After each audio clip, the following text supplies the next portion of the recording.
Hey, what's up, YouTube? Today I want to talk about dealing with stress and negativity and just negative people in general. We know what we have, let's hold on tight. Found what we're looking for in life. Call us crazy, but things are finally right.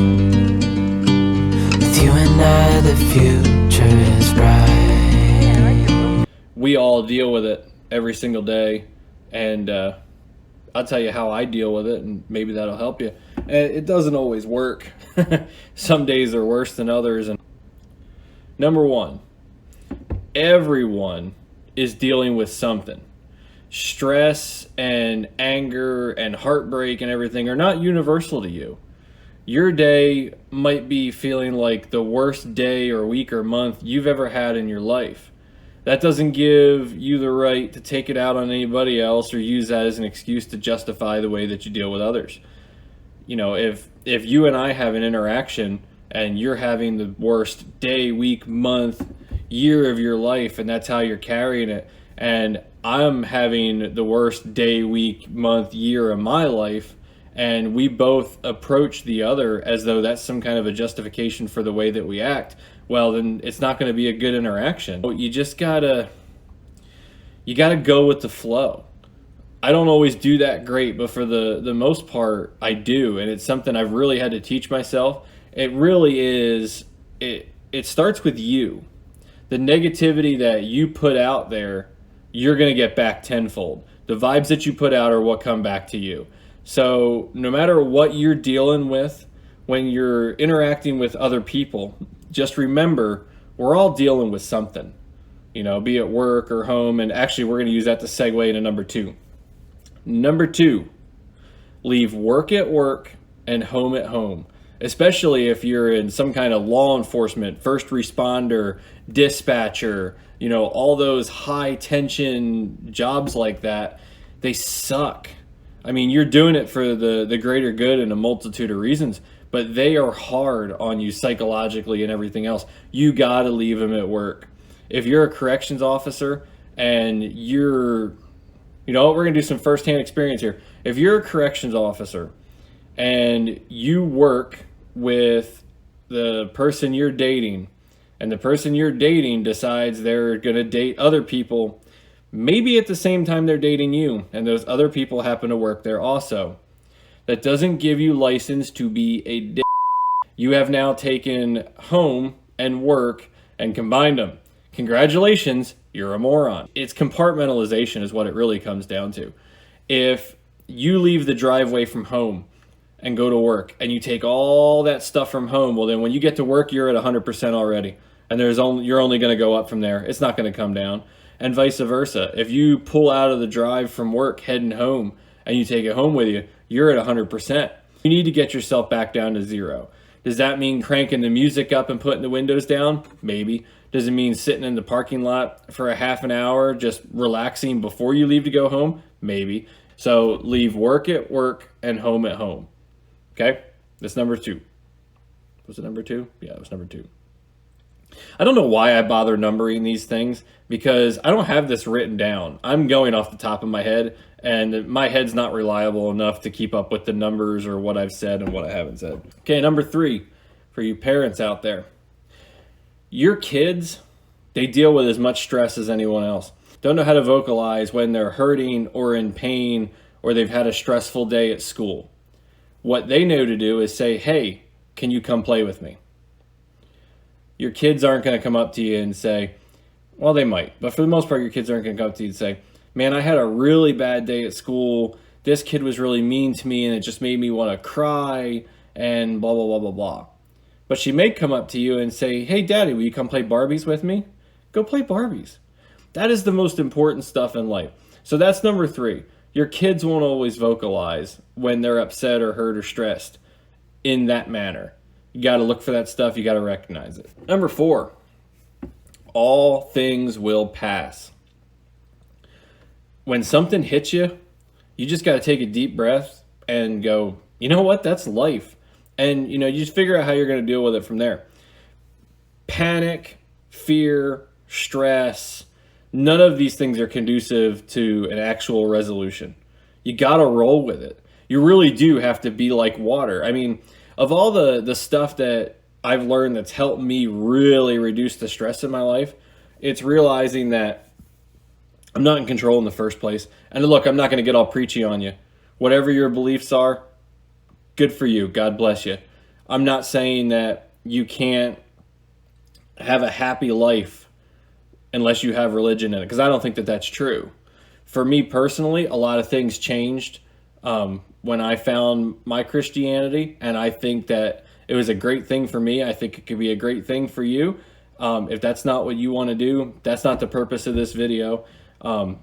It certainly helped me, but a big change in my life was, even if you don't say, okay, I'm not in control because a higher power is, you're not in control anyway. Like, literally, life doesn't care what your agenda is, what your plan was. Things are going to happen either way. You're alive, dude. You're already winning for the day if you're alive. Whatever is going on now is going to pass. Whether it may pass like a kidney stone, but it's going to pass. So you know what? Just take a deep breath and roll through it the best that you can. Sometimes you got to steer into the skid. I mean, you're not gaining anything by stressing out about everything, even when it's really bad. You just got to take a deep breath and try to figure out a solution. And just because you can't figure out a solution at the moment doesn't mean that one won't come.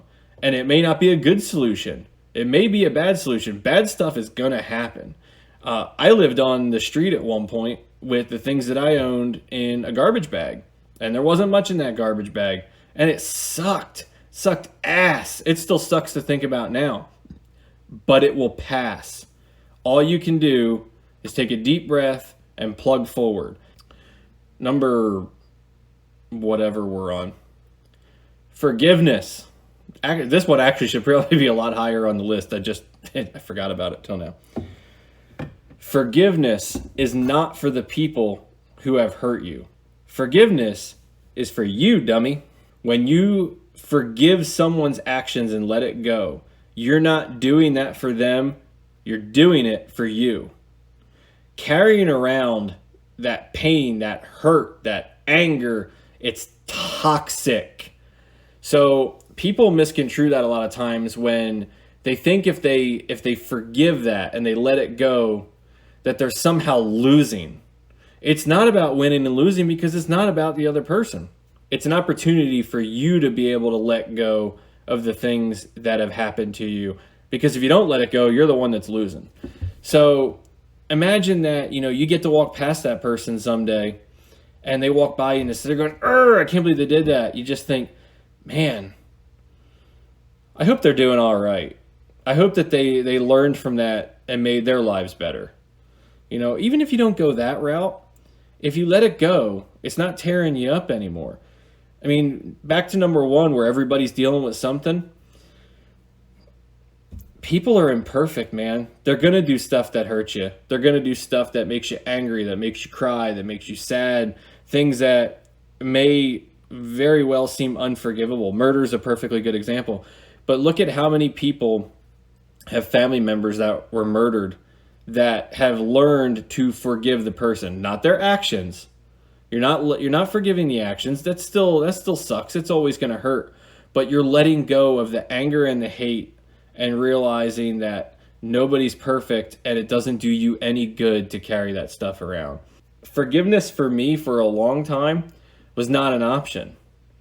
I was very much a carry it kind of person, because you're going to know what you did to me and you're going to pay for that because I'm still angry and it just doesn't work that way. Completely just confused myself. I had a thought and I lost it. Social media. There are a lot of you that are just all plugged into the politics and the chaos and the fighting, and Bobby Joe stole so-and-so's bicycle and so-and-so's in jail for this. Get out of those. Just leave them. Who cares? And I'm on Facebook as much as anybody, but I'm on there sharing stupid memes and looking at pictures of pretty girls. Money does not control your happiness or your stress level. You just think that it does. I've had times where my bank account's got a bunch of money in it, and I've had times, like I said, where I was living on a sidewalk. My happiness at the time always seemed dependent on those things. Like, oh, I can't be happy because I don't know how I'm going to pay the water bill. Or, oh, I can't be happy because I don't know where I'm sleeping tonight. It's a mindset. You gotta get outside of it. Life will control a certain percentage of what happens to you, regardless of why you believe that that is. So don't waste your time and your life always focusing on the money. I'm not saying get your water shut off. I'm not. I'm just saying that life is more important than the financial burdens that are making you cuckoo. Vegans or whatever, don't be offended. But one of the greatest feelings in the world for me, one of the most therapeutic things, is when that fat steak is searing on the grill and you're just like, oh, like Homer Simpson. I had a bonfire not that long ago. My friend Alicia, shout out, was drunker than a skunk at like 1 a.m. talk about get me a cheeseburger. I mean, that's all that woman wanted was a cheeseburger, and I've been there and I felt that shit. If I was to eat salad once or twice a week, that's going to depress the shit out of me. I don't laughter. Now, this one isn't going to appeal to everybody, but for me, this is a big one. I talk about numero uno things that have got me through the worst times in life. It's laughter, and not just any laughter. It's Howard Stern. That guy is a genius. And all his staff, Eric the Midget, I miss Eric the Midget. We lost him entirely too soon. Think what you want about Howard Stern, but that show and their interviews and their bits and their phone calls and just the whole universe that Howard has created over there on Sirius XM has got me through more crap than I could possibly imagine. I mean, there have been times where I thought that things were so bad I couldn't laugh, and I would hear Artie Lang laughing, almost having a heart attack, just laughing so hard at, like, you know, this guy's farts mixed into music, and it was intoxicating, and it would just break that funk. Whether it's Howard Stern or some other kind of comedy is a big one, and it makes a huge difference. Laughter really is the greatest medicine. So I don't really know what else to throw at you guys at the moment. I feel like I had a much better list before I started rapping to the camera, but you know, I'm not big on actually writing stuff down. I just kind of wing it. It's whatever comes out. So try to compartmentalize work and home. Try not to take every burden with you and just kind of go with the flow. And most importantly, laugh. So hopefully this helps. I want y'all to get out there and hit them with the hind.